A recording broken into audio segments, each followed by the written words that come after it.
Aşunda peyzma biye. Peyzma? Karkaştınlam emez. Bizge okşa Xotan'dan ata-aytan kep oynuğuçılıkı var. Bak bu. Çaldık mı ne? Yeşil bulak sayahat dikkalı aramgayı. Dehşet peyziçilikine bakma.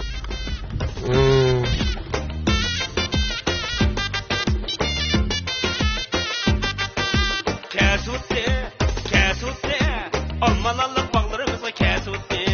Beğimizdə duyuldu kəsutdi, beğimizdə duyuldu kəsutdi.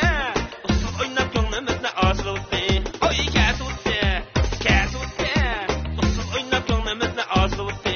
O uşaq quramlıq şu ceyğan kəsutdi.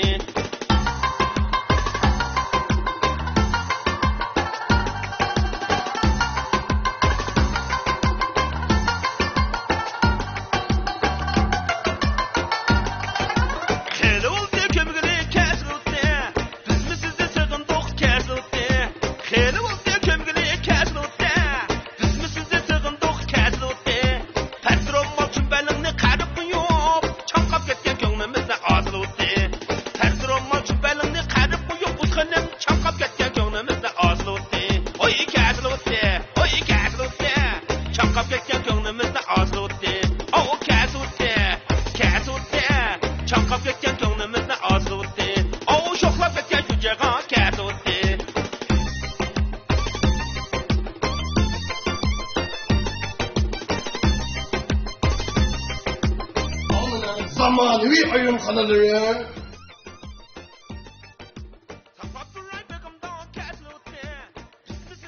Başçıkına. Bana. Kandığa ayaktıma. Peyzimekine. Unsuzsuz beysiz. Misal öpkesen budu kulman günümüzde. Anlar kalığa Türkiye insanızma bası. Tamam kıyımdını kayaraydım yerde. Demin dehşete öpkesin. Mantığızar da. Abu, bundan kullanımımızı öpkesinde kötesiyle kadın istiyor. Rahmeye çıkan öyküden koptan to.